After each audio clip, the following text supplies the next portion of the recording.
On the left side, I have my homemade pumpkin puree, and on the right side, your standard canned puree.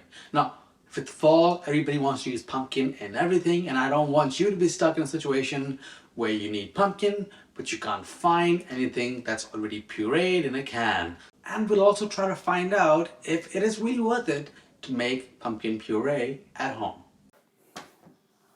So we'll start with the pumpkin. Here it is, and you want to make sure that you can have it sitting flat so it doesn't wobble around as you try to cut.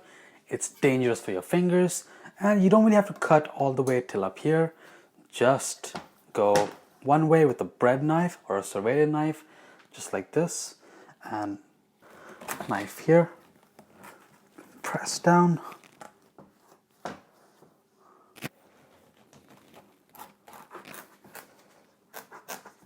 And I'm just going to try to meet on the other side as I continue to serrate. And there you go. Okay, we're in the middle now. You should be able to open this up just like that. Looks like an apple. So now we want to get all these fibers and all these seeds out. So grab a spoon and just work your way through. Okay, so these are all done now. Let's clean up the board. Here we are. Then place them on a baking sheet, flesh side down. And now we'll bake it for about 40 to 50 minutes at 400. Basically as long as it takes for the pumpkins to turn soft. This method to cut really works well for me, but if you have your own method, I want to learn about it. So put that down in the comment section down below. Now, as that pumpkin is baking, let me tell you about what other pumpkins you can use. So I'm using a sugar pumpkin, and that's basically what you want to go for. You want something sweet and starchy, and those pumpkins would be great in any sort of puree. So some other kinds that you can use are blue pumpkins or Cinderella pumpkins.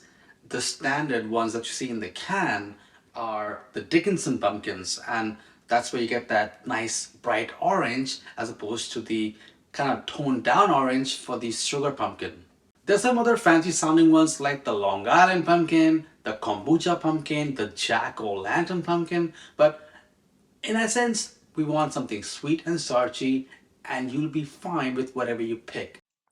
Now, after about 45 or so minutes, the pumpkins have completely cooked. The skin has turned dark slightly, and if you try to touch and kind of squeeze the pumpkin to check if it's done, it should be pretty tender. And once you've let it cool down a bit, you should be able to easily peel off the skin. So getting the flesh out is just so easy. Now, once you let it cool down a bit, you can transfer all this into your food processor, your blender. Then just add a touch of water. Add less first, and you can add more always later on. And now just puree until it's smooth.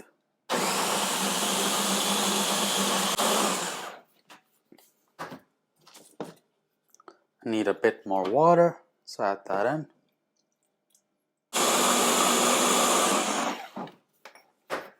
And just like that, your puree should be looking kind of like this and will be ready to use. And if you choose to really make this a thing and just make the puree at home rather than buying it, you're saving a lot of money.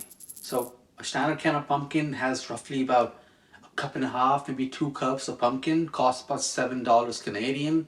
Well, 2 pumpkins, 2 pounds each, which makes roughly 5 to 6 cups of puree, will cost you about $2.50 Canadian. So in the long run, it's going to save you money, but it also takes longer to make the puree rather than having it already pre-made in the can.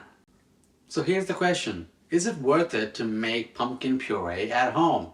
And I'm going to say it really depends. If you have the extra time and you want to make something truly special, then it's totally worth it to grab some pumpkin, your favorite kind. You can get a variety of them, do a mix and match, and just spend some time and bake it while you do other stuff. It's really not that big of a deal.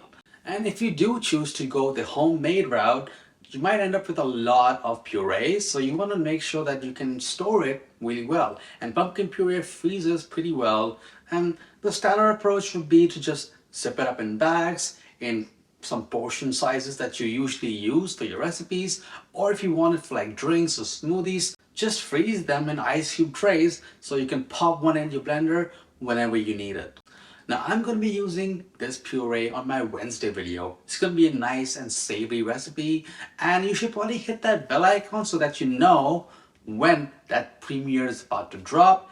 And for more videos just like this, hit subscribe, hit the bell icon, and for more pumpkin puree recipes, check out my pumpkin spice latte. See you in the next one. Bye all.